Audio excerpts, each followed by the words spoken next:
to 10, and it'll bump up a little bit more once it updates for the Roche, but just speaking to how back and forth this game has been. I can't believe he did that. I don't even want to go on with this game, dude. That was so much gold. That's 1,000 gold spread across VP. That now goes to eHome. That's a 2K gold swing. That's equivalent to like 4 kills. That's like 2 or 3 incredible. kills. He made it look so easy, too, as if he knew the exact timing, just strolled in, casual ice shards. Yeah, no problem. Easy 1,000 gold, boys. What's up? What a player. Now right. Smoke from eHome in the mid lane. They may bump into VP here. Phobos on the high ground. Does have a Ravage ready and waiting. They don't have the Aegis, though. And they're doing the same thing. DK Phobos in the front looking to break the smoke. But they're wrapping around the side. Little's actually not going to spot this, but he also has a Blink Dagger. They're putting their mobile heroes on the outside. Observer. Oh, they smoked themselves. All right, they're both smoked up here. Neither have been revealed yet. And eHome saw that. They put the Observer Ward down the smoke cap, and now they're coming from the back. This is really bad for VP, especially if AA dies first. They need to get the Ice Blast off if possible, but they the don't Radiant chase. Smoke is about to expire, and it has. The creeps mid will expose this, and it looks like both sides. And now VP gets a turnaround. I mean, VP's still happy to go for this. We'll see if they actually do, though. They're may baiting be the Razor. A little bit cautious here. Here we go. Ravage just started off, connects on 2. Follow-up Sonic Wave. Oh, Snowball again. Call down. Yang goes down first. ROTK with the BKB on. Could be in some trouble next. CTY on the back foot. Stolen Laguna comes out to take him down low. G wants to pursue, but can't get the kill. It's just a 1-0 to get things started. The missile's still following him, but he's got a Yule Scepter, so he should be fine. We even have BDC running over the cliff. He's got a Blink Dagger.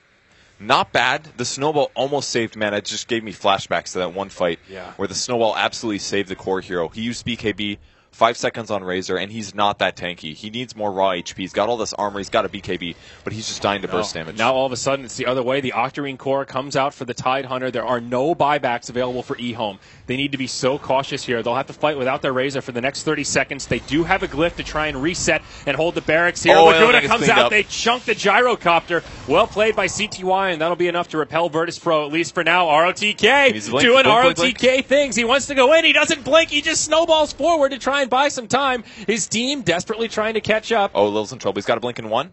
Blink, blink. Oh, he gets hit. He's dead now. LSA will connect. Walrus punch as well. Down he goes. FNG in a little far forward here. Oh, Sonic Wave from G. Connects on 2. FNG low, but the mech buys him some time. Snowball to reset once more. All across right into Phobos. That'll finish off Lena as well as the winner Wyvern.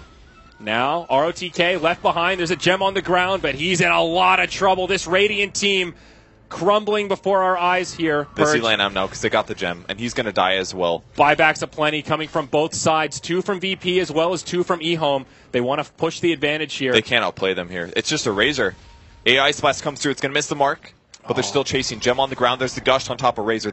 I don't think they're going to get this kill. They actually go for it. There's the call down. Flat Cannon. Creeps are dead. Rocket Barrage now. He's at half HP. Pops the BKB. G goes in. He's got his ultimate. He can also lifesteal from the Octarine core if he does want to plop his ult down. Now the barracks. There is a glyph here. eHome will hold it for now. Lena will be in the grave for 50 seconds. No buyback available. Coming off cooldown right around the time she'll respawn. Now the glyph gets used. G trying to zone them out while his teammate goes to work on the barracks. Creeps pushing into the base on the dire side. Oh my gosh, they've lost all their tier 4 towers, Purge. Their throne's exposed, and it's been taking damage. We're top-tier observers, guys. Oh, man. Illidan in trouble. Taking a bunch of damage here, getting damage tactical. Ice Blast going to possibly turn things, though. It hits on the Razor. Might drop an ultimate. No 5-second cooldown. There's the Ravage actually catching 2. He's getting low. Razor at 700. Here comes the Quap. She's going to ult this. Pops BKB just in time. Will it be a dead Razor? He does end up going down. Great initiation from DK Phobos. And G, he'll stay alive for now. Now a buyback from the Razor. G needs to be careful here. He definitely does not want to die. They will get the kill on the Tusk, and now they retreat. VP secure the barracks. They head for the hills. They'll get back to their base to find their throne at about 60% HP or so. Now BOT is starting to come out. Buybacks, a lot were used there, Purge, but there are still a few available, both on the side of Virtus Pro. My gosh, what a game we've got on our hands here. Quap is doing so much damage in these teamfights, and it's really because eHome's lacking damage. They only have, like, Lena, really, that's a major threat. The Razor is an issue, but it takes him a lot of time to ramp up, and most of the time the Quap can just run. And on the other side, you've got a mostly utility Tusk. You've got a a Bounty Hunter that's entirely utility, and Winter Wyvern can't really do that much damage by himself, so Quap is just life-stealing constantly.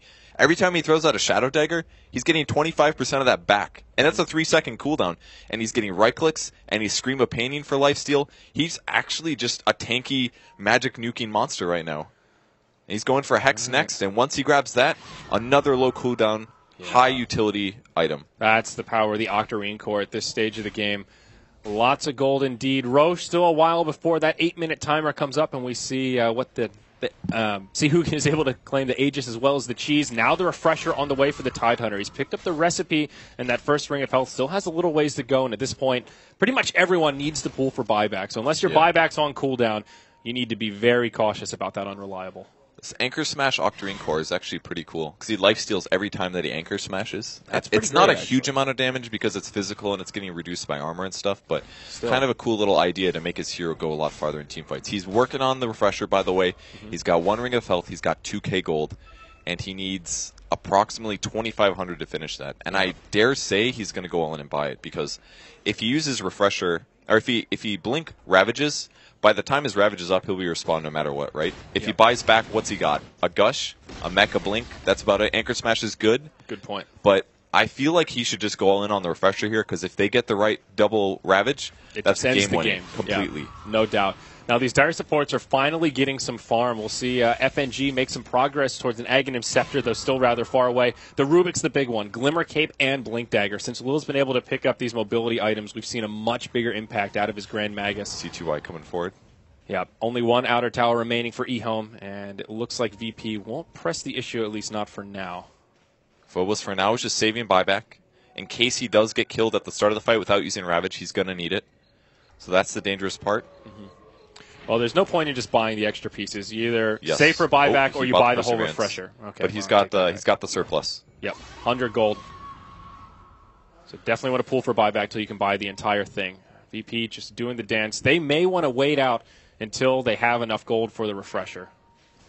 I'm still trying to scout things out. He's got a Solar Crest, but I don't really think that's the item this game. The right click from Gyrocopter, he's got an MKB already.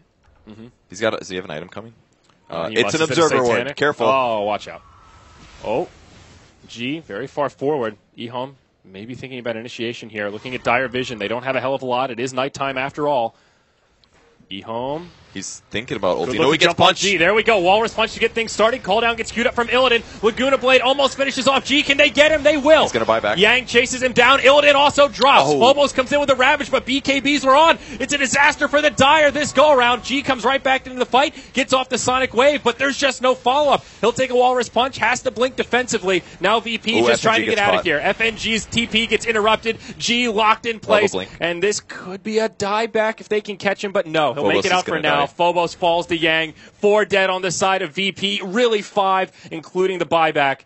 And this could be it. Have eHome finally done it here, Purge? It's nearly a 10,000 gold swing. I mean, why did that fight go so bad? They got to initiate first, I guess. The Quap basically just ran away. I feel like he maybe should have used his BKB instead, honestly, because the first fight is tough. But Razor was just wrecking damage there. He must have sapped a lot from somebody. The Ravage was kind of weak. It went through 2 BKB heroes, caught 2 supports on the edge, but there was no follow-up, and you need the follow-up. And the Ravage just, the BKBs were on. It's tough at this stage of the game. Finding that perfect Ravage is really difficult. They need him to initiate out of fog, and instead it was eHome that got the jump on VP. Like, they shouldn't have been sitting around the Tier 2 tower. Like, it's 54 minutes in the game. This might as well be a 70-minute game as far as I'm concerned. Tier 2 towers are nothing at this point. It's all about the team fight, and there's no way to sit there and let them fish for you for that long. And they let them fish, and they caught them. Well, G throws a less than ideal ult there. Fills about 1 creep as they start to siege. Buyback now used by the Tidehunter. There are 0 buybacks remaining for Virtus Pro.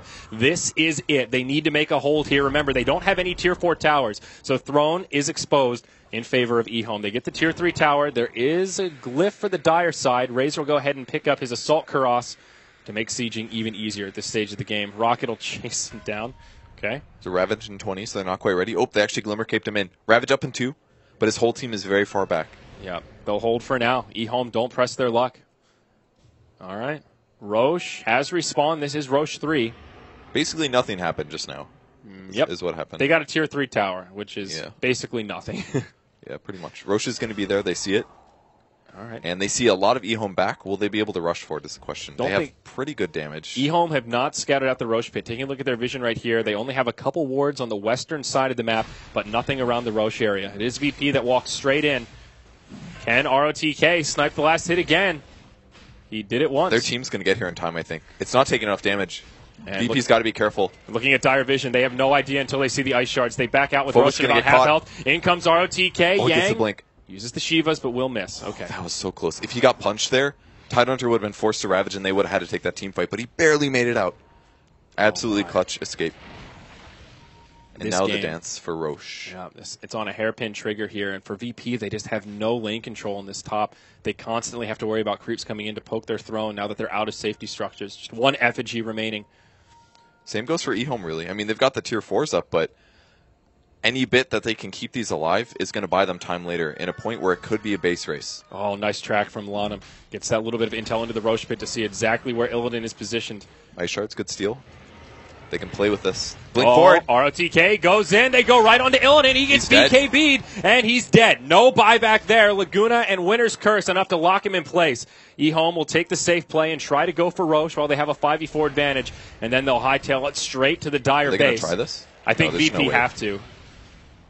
Phobos, does he? Or maybe they just back out. They're not going to win this fight, I think. Oh, he actually gets hit. All right, they'll hand the Roche over. Sonic Wave. She tries to steal the gold, but noble effort. Short cooldown. Absolutely worth it to try. The gyro is just worthless at this point. That's what's happening. He's getting Winter Cursed by DDC. He's got a Blink Dagger. He just Blink Winter's Curse, and then Lina throws an ult, and he's out of HP. He's only sitting at about 1,700, I think, somewhere around there. So Lina ult takes off more than half, and they easily have the right click on top of that. Yeah, he could really use a Satanic at this point, just for the extra HP and having some way to try and lifesteal through, but he's so far away. Even that I don't think is going to matter. The Satanic's 500 HP. If the Lina really wants to, she just two-shots him with the Refresher. That's true. And that's the issue. Like, their main carry, like, yeah, G's been doing great dishing damage out, but they